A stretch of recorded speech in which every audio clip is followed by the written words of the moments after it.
بسم اللہ الرحمن الرحیم۔ منطقی عثمانی سرمایدارانہ نظام زندگی کی جو تصویر کشی کرتے ہیں اس کا حقیقت سے کوئی تعلق نہیں ہے۔ اس کی ایک بنیادی وجہ یہ ہے کہ ان کی سرمایہ داری کا فہم جو ہے اکنامکس پر مبنی ہے، اور اگر آپ اکنامکس کو ایک سائنس سمجھیں گے تو آپ یہ سمجھیں گے کہ وہ جس چیز کی تصویر کشی کر رہی ہے وہ حقیقی ہے، لیکن اکنامکس جو ہے سرمایہ داری کی تصویر کشی نہیں کرتی، وہ سرمایہ داری کا جواز فراہم کرتی ہے۔ یہ محض ان سامراجی آدرشوں کی وکالت ہے، یعنی سامراجی اہداف کی وکالت ہے جو سرمایہ دارانہ اداروں کے ظہور کو عقل اور فطرت کا تقاضا بتاتے ہیں۔ یہ بتاتے ہیں کہ یہ فطرت کا تقاضا ہے کہ سرمایہ داری کا غلبہ ہو، یہ فطرت کا تقاضا ہے کہ استعمار ہو، یہ فطرت کا تقاضا ہے کہ IMF اور ورلڈ بینک کی اجارہ داری ہو۔ جو سرمایہ داروں کے ظہور کو عقل اور فطرت کا تقاضا بتاتے ہیں، سامراجی مدبرین کا دعویٰ یہ ہے کہ ان سرمایہ دارانہ اداروں کی خود فرمائی کے نتیجے میں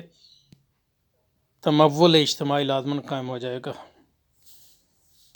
کیونکہ ہر شخص فطرتاً اپنے نفس امارہ کا بندہ ہے، اور عقل کا تقاضا یہ ہے کہ وہ اپنی خواہشات نفسانی کی جدوجہد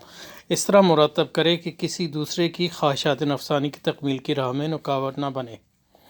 تمام ہیومن بینگ منافع اور افادیت کی لامتناہی بڑھوتری کے لیے جدوجہد کو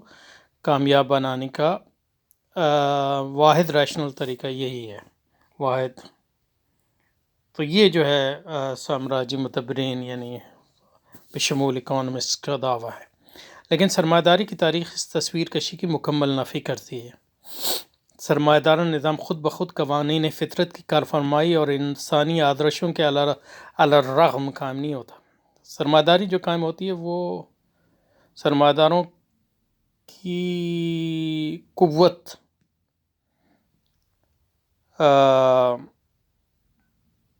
کہ سرمایہ داروں کے حکمرانی کے نتیجے میں قائم ہوتی ہے، یعنی وہ پہلے ملکوں پر قابض ہوتے ہیں، پھر دوسرے ملکوں پہ، اور اس طرح جو ہے سرمایہ داری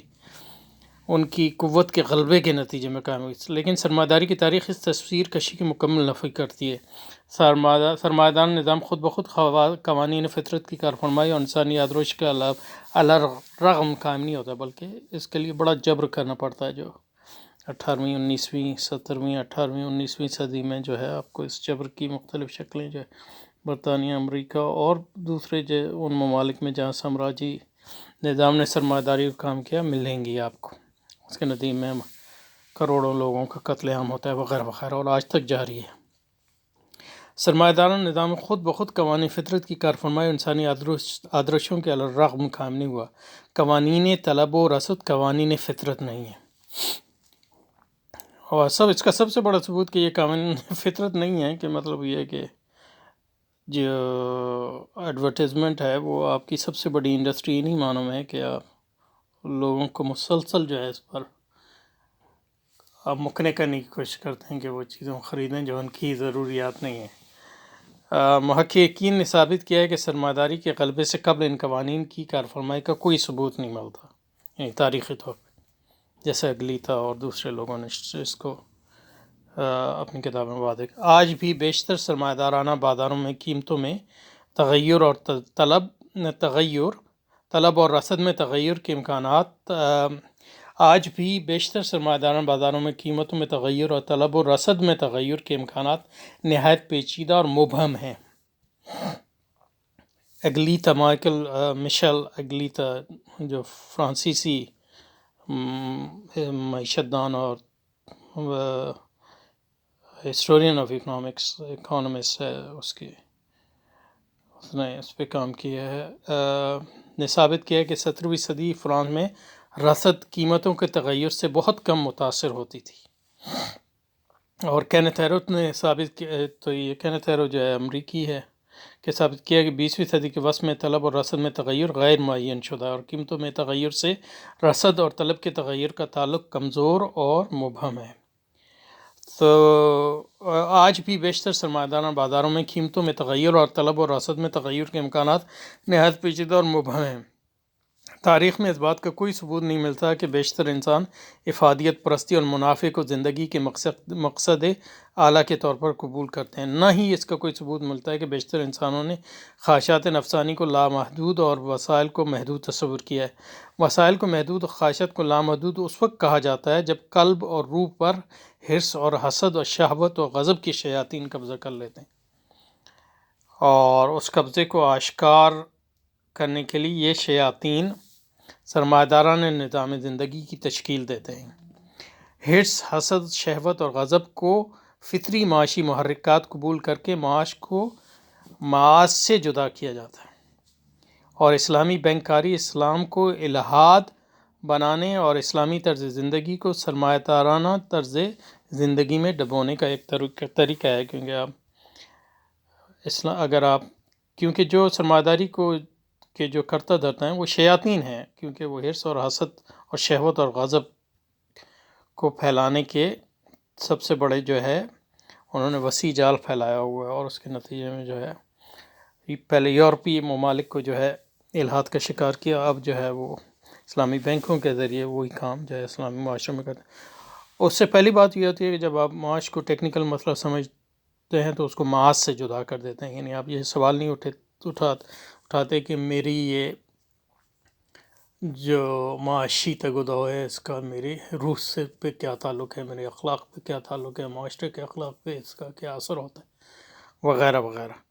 اور دوسرا یہ کہ پھر وہ آپ جب وہ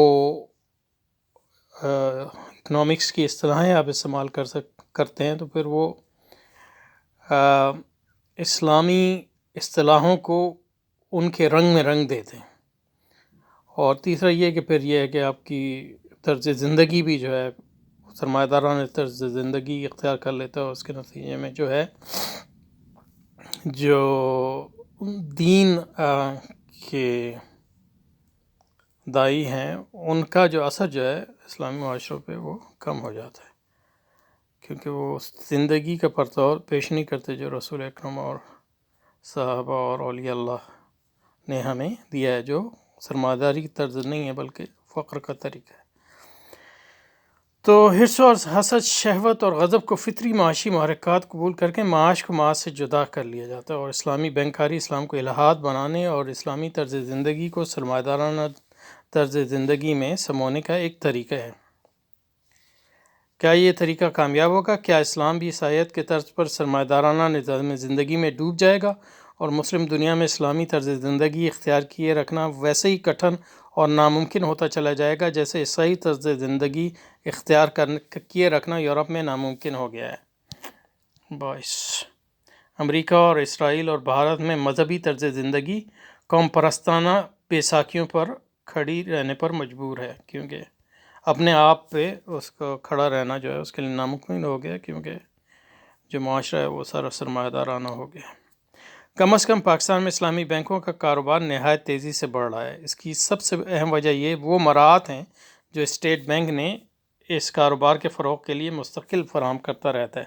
لیکن یہ بھی ایک حقیقت ہے کہ اسلامی بینکوں کے اثاثوں، ڈپازٹس اور سرمایہ کاری کے رقوم میں جس تیزی سے اضافہ ہو رہا ہے اس تیزی سے ان کے گاہکوں کی تعداد میں اضافہ نہیں ہو رہا، تو اس کا مطلب یہ ہے کہ کچھ ابھی بھی ریزسٹنس ہے۔ 2008 کے فتوے کا اثر اسلامی بینکوں کے مجموعی کاروبار پر نہیں ہوا، لیکن کھاتہ داروں کی شرح یقیناً متاثر ہوئی۔ اب یہ نہیں پتہ کہ اس کی وجہ سے متاثر ہوئی ہے یا کوئی اور وجہ ہے۔ دوسرے مسلم ممالک کی طرح پاکستان میں بھی اسلامی بینکوں کی عمومی مقبولیت منجمد ہو رہی ہے۔ اسلامی بینک کے کاروبار تک عوام کی کوئی رسائی نہیں، اور مدارس اور دینی حلقہ جات اسلامی بینکوں سے عموماً غیر متعلق رہتے ہیں، لیکن سرمایہ دارانہ نظام زندگی اسلامی طرز زندگی کو ڈبونے سے محفوظ رکھنے کے لیے ضروری ہے کہ اسلام کے ایک مکمل خود انحصار نظام زندگی کے ہونے کا تصور موجود ہے،